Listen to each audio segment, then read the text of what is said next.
Hi everyone, my name is Lan and welcome to the place where Vietnamese become fun, easy and real.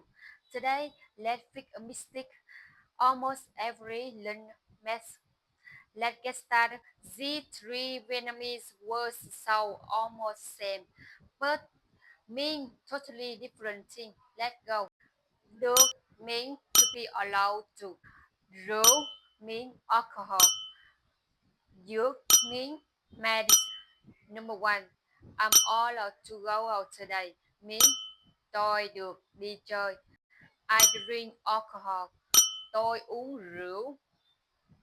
I drink alcohol. Tôi uống rượu. Rượu, but not too much. Number three, pharmacy. I study pharmacy. Mean tôi học ngành dược. Missing the up can get you in trouble. So repeat after me. Được, rượu, dược. One was hard for you. Let me know in the comment. And follow me so Vietnamese get easy every day. Bye bye.